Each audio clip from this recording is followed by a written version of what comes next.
तो मान लेते हैं कि आपको स्पेशली एक जेनेटिकली इंजीनियर्ड बेबी बनाना है। आप चाहेंगे कि वो बेबी एल्बर्ट आइंस्टीन की तरह स्मार्ट हो, किसी पॉपुलर स्टार की तरह अट्रैक्टिव हो और रॉक की तरह स्ट्रॉन्ग और मस्कुलर हो।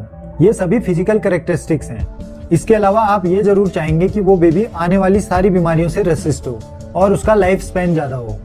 इंटेलिजेंस, ब्यूटी, स्ट्रेंथ और लाइफ, ये सारी चीजें हमारे जीन से कंट्रोल होती हैं, जिसका मतलब है कि आपको ये सारे कैरेक्टरिस्टिक्स बिफोर बर्थ ऐड करने होंगे। आपको सबसे पहले जरूरत होगी एक स्किन सेल की, जो बाद में ह्यूमन फीटस में कन्वर्ट हो जाएगी। हमारी बॉडी में लगभग 35 बिलियन स्किन सेल्स होती हैं। ये जानकर बहुत हैरानी होती है कि एक अकेली स्किन सेल में इतनी कैपेबिलिटी होती है कि उससे एक कंप्लीट ह्यूमन को ग्रो किया जा सकता है। इस प्रोसेस में आपको सबसे पहले स्किन सेल्स लेनी होंगी। ये स्किन सेल्स मेल या फीमेल किसी की भी हो सकती हैं। फिर इन स्किन सेल्स को कन्वर्ट किया जाता है एम्ब्रियोनिक स्टेम सेल्स में। एम्ब्रियोनिक स्टेम सेल्स में ऐसी एबिलिटी होती है कि ये हमारी बॉडी की किसी भी सेल में कन्वर्ट हो सकती हैं। Heart cell, liver cell, neurons और भी सभी तरीके की सेल्स। हमें इन सेल्स को कन्वर्ट करना होता है स्पर्म और एग्स में। इन सेल्स का कन्वर्जन जिस प्रोसेस से होता है उसे सेलुलर रिप्रोग्रामिंग कहते हैं। सेलुलर रिप्रोग्रामिंग के लिए हमें सेल्स को सही न्यूट्रिशन, हॉर्मोन्स और ग्रोथ फैक्टर देने होते हैं। कभी कभी इनमें जेनेटिक मॉडिफिकेशन भी करने पड़ सकते हैं। हम स्टेम सेल्स को फोर्स कर सकते हैं कि वो हमारी बॉडी की किसी भी सेल में कन्वर्ट हो सके। स्किन सेल्स को स्पर्म और एग्स में कन्वर्ट करने के बाद in vitro fertilisation technique IVF का यूज करके स्पर्म से एग को फर्टिलाइज किया जाता है। इन विट्रो फर्टिलाइजेशन एक स्टैंडर्ड प्रोसीजर है जिसको अभी दुनिया भर के इनफर्टाइल कपल यूज कर रहे हैं और ये टेक्निक 1970 से यूज की जा रही है। इन विट्रो फर्टिलाइजेशन में हम स्पर्म और एग से एम्ब्रियोज को बना सकते हैं, लेकिन इन एम्ब्रियोज में जेनेटिक डिसऑर्डर होने की काफी पॉसिबिलिटीज होती हैं। इनको after birth serious birth problem हो सकती हैं या हो सकता है इनसे नॉर्मल बेबी बॉर्न हो। एम्ब्रियोज को जेनेटिकली इंजीनियर करने के लिए CRISPR-Cas9 टेक्निक का यूज होता है, जो अब तक की सबसे फास्ट और रिलायबल जीन एडिटिंग टेक्निक है।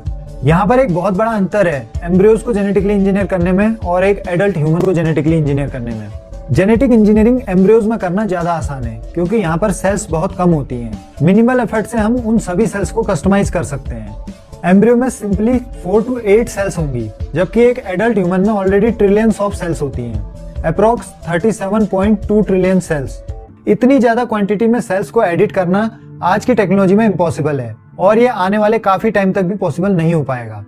एम्ब्रियोज को एडिट करने का एक फायदा ये भी है क्योंकि ये ज्यादा एफिशिएंट प्रोसेस है, क्योंकि जेनेटिक इन्फॉर्मेशन एक जनरेशन से दूसरी जनरेशन में ट्रांसफर होती है। अगर हम एक एम्ब्रियो को जेनेटिकली इंजीनियर करके ज्यादा इंटेलिजेंट बना देते हैं तो उसकी इंटेलिजेंस एक जनरेशन से दूसरी जनरेशन में ट्रांसफर होगी। सोचिए यही अगर हम किसी एडल्ट पर्सन में करें, जो कि इम्पॉसिबल है, तब उसकी इंटेलिजेंस उसी इंडिविजुअल तक रह जाएगी और जब उस पर्सन की डेथ होगी उसकी इंटेलिजेंस भी वहीं खत्म हो जाएगी। इसीलिए यहाँ पर हम एम्ब्रियोज पर काम कर रहे हैं, जिससे जेनेटिक इन्फॉर्मेशन उसकी पूरी जनरेशन में लंबे समय तक रह पाए।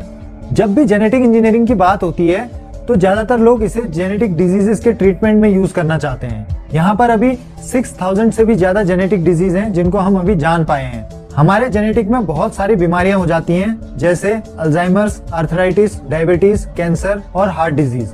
जितना हम जीन्स को समझ पाएंगे उतनी ही पॉसिबिलिटी है कि फ्यूचर में हम जेनेटिक इंजीनियरिंग का यूज करके इनको ठीक कर पाएंगे।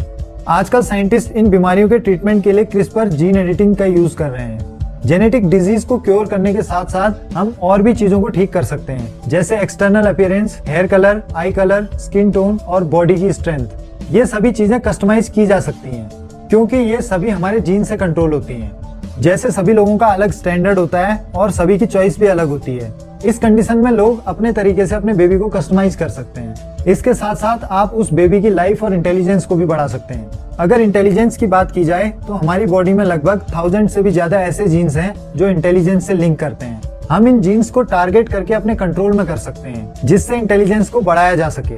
2018 में चाइना में सबसे पहला डिजाइनर बेबी बनाया गया। एक चाइनीज साइंटिस्ट ने अनाउंस किया था कि उन्होंने दुनिया का सबसे पहला डिजाइनर बेबी बनाया है। यहाँ पर भी CRISPR जीन एडिटिंग टूल का यूज किया गया था। CRISPR टेक्निक का यूज करके यहाँ पर साइंटिस्ट ने ह्यूमन एम्ब्रियो को HIV रेसिस्ट कर दिया था और उसके बाद उन्होंने इन एम्ब्रियोज को एक फीमेल के यूट्रस में इम्प्लांट कर दिया, जिससे बाद में 2 ट्विंस बेबीज पैदा हुए। इस घटना के बाद पूरी दुनिया में एक बहस छिड़ गई इसके एथिकल इश्यूज के बारे में। इस तरह की टेक्नोलॉजी बहुत सारे सवाल खड़े करती है कि इनकी लीगल परमिशन किसके पास होनी चाहिए। क्या इसका यूज करके हम नेचर के साथ छेड़छाड़ कर रहे हैं, जिसके बाद में बहुत घातक परिणाम हो सकते हैं। लेकिन एक बात तो सच है कि यह टेक्नोलॉजी बहुत एक्सपेंसिव होने वाली है। 1996 में साइंटिस्ट ने एक सीप को क्लोन किया था जिसका नाम डॉली था। लेकिन यहाँ पर एक बहुत बड़ा अंतर है क्लोनिंग में और जेनेटिकली इंजीनियरिंग करने में। क्लोनिंग बेसिकली जीनोम को ही कॉपी करना है बिना किसी जेनेटिक मॉडिफिकेशन के। ये बहुत ही मुश्किल काम है। तब लगभग 277 क्लोन्स में से सिर्फ एक ही सक्सेसफुल हो पाया था। जेनेटिक मॉडिफिकेशन करने के लिए हमको हजारों क्लोन्स बनाने होंगे। उसके बाद उनकी स्क्रीनिंग करके सबसे परफेक्ट एम्ब्रियो को चूज करना होगा। इस बात से आप अंदाजा लगा सकते हैं कि यह टेक्निक कितनी कॉस्टली होगी। किसी और टेक्नोलॉजी की ही तरह जो हमारे पास आज है लेकिन कुछ टाइम पहले नहीं थी। इस टेक्नोलॉजी के भी फायदे और नुकसान दोनों हैं। कुछ चीजों के बारे में सोचना भी मुमकिन नहीं है, स्पेशली जब हम जीनोम के बारे में बात करते हैं, क्योंकि जीनोम लगातार बदलता रहता है। हम इस टेक्नोलॉजी की तरफ तेजी से बढ़ रहे हैं और इन्हीं चेंजेस से एक दिन हम अलग दुनिया में होंगे। दोस्तों बस आज के लिए वीडियो में इतना ही। वीडियो देखने के लिए आपका बहुत बहुत धन्यवाद। अगर आपको ये वीडियो पसंद आई तो प्लीज इसे लाइक करें। अगर आपका कोई सवाल या सुझाव हो तो नीचे कमेंट करिएगा और ऐसी और वीडियोस को देखने के लिए हमारे चैनल को सब्सक्राइब करें। मिलते हैं आपसे किसी और वीडियो में।